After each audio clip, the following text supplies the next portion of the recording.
Dragon Age the Veilguard's peak player counts continued to decline in its third Sunday this past weekend. In fact, they've declined over 54% from its all-time peak of just shy of 90,000. Another indicator that this game is a commercial flop.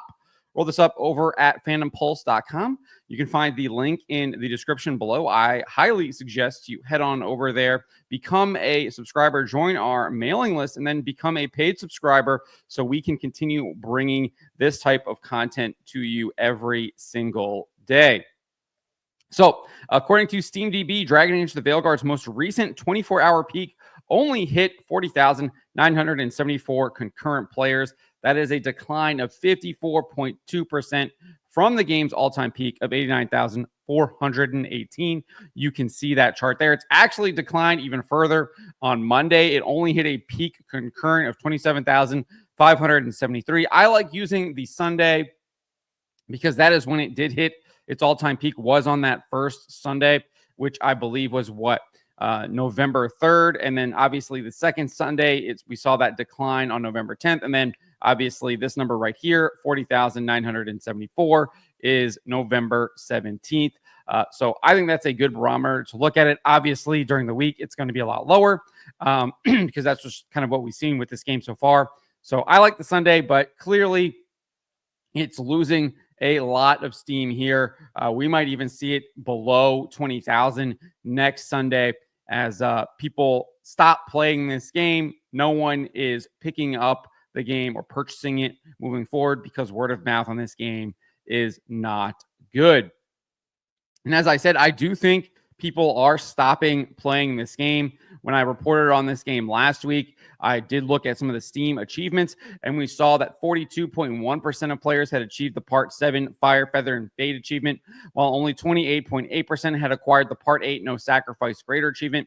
And finally, only 8.2% had achieved the Part 14 The Dreadwolf Rises achievement, which is the final part achievement in the game.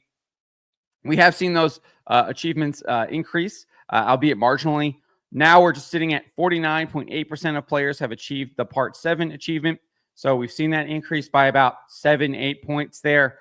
That is not a lot. I would have expected that to be a lot higher or potentially be around the same point because you might have had more people coming in. So I think the fact that it has moved up like 7 points shows that people are not purchasing this game. You're not getting new players coming in, especially on Steam. The people who have bought it, not really seeing a new flux of players that would have brought that percentage down or at least kept it steady as players advanced in the game. Because we see here, Part 8, it has increased about 10 points, 38.3%. And then if you look at Part 14, it's 16.8%, which again, that's an 8-point margin. And it's kind of those point increases are all around the same, right? So that indicates to me that no one is really buying this game since last week. It hasn't really had any new purchases. I think this is just people advancing in the game consistently. And we kind of see that with how these point increases are coming. At least that is kind of the assumption I'm operating under. I'm definitely open to other suggestions on how you guys interpret this data. Please let me know in the comments below. But that's what it looks like to me, because I think we would have seen these margins maybe be a little lower, maybe even stay steady if we were seeing new people coming into the game, and we're just not seeing that. So we also have some data from some PlayStation and Xbox trackers. They're like True Trophies. They said that Dragon Age the Veilguard debuted in 40th on their top 40 PlayStation chart. That is not good whatsoever. That indicates that most of the players are likely playing this game on Steam, on PC. Similarly, you look at True Achievements over for the Xbox stuff. It did debut in 25th position, but obviously we know there's just significantly less people on Xbox, even compared to PlayStation. We did see both of them kind of move up in this second week. Dragon Age the Veilguard went to 32nd, and then we saw it on PlayStation, and then we saw it move to 24th, up one spot on Xbox.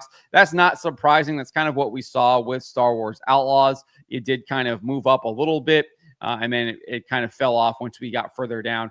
I do want to point out, though, that I think it did increase again on True Trophies here. Let me just click this here, and we'll check out the most recent one, because when I did write this, they didn't have their latest, and they usually do it on Monday, and I actually waited later in the day to write it, and they just didn't have it.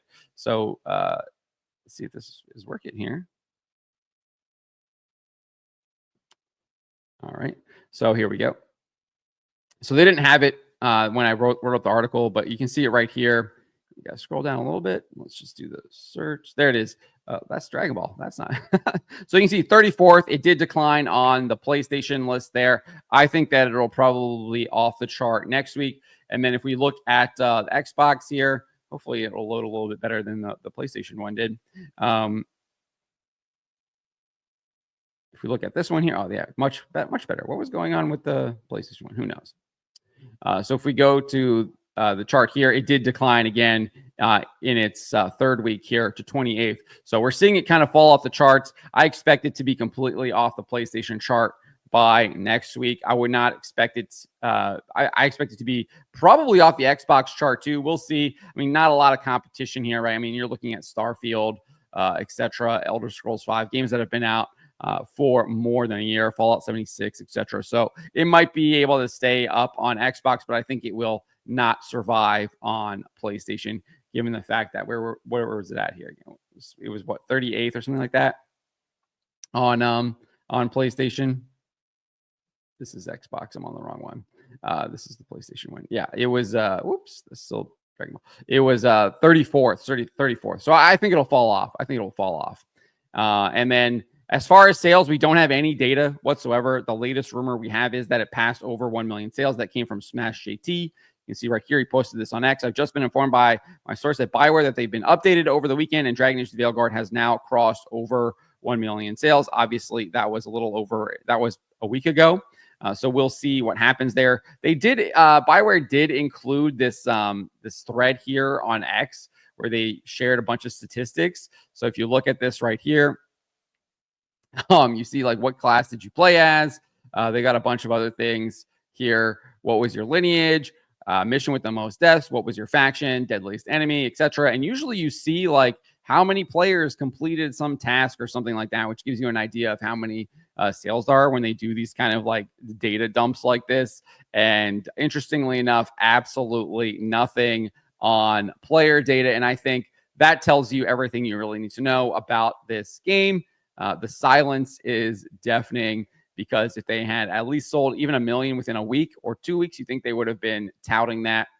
They have not. So because they know that's not good. They needed to sell a lot more than what is being even rumored that they sold 1 million in its second week. So 2 weeks after release. And I think that just like Star Wars Outlaws, this game sales have stagnated. Kind of looked at that through the achievements there on Steam. But this game is pretty much dead now. I don't expect it to have any kind of significant stay. Zero cultural influence. We know they're not doing any expansions or DLC. They've already kind of, or at least the reports are that they've already repurposed much of the team to begin working on the next Mass Effect game. But I think this is the nail in the coffin for the Dragon Age franchise. I think that it is over. It is done with. And EA will no longer be funding Dragon Age games moving forward. They have literally killed a prominent IP at this company, and they only have to blame themselves for it. But let me know what you guys make of this 54% decline now from the peak all-time, concurrent in its third Sunday. Let me know in the comments below. Remember to always be charitable, especially to each other, and to always speak the truth.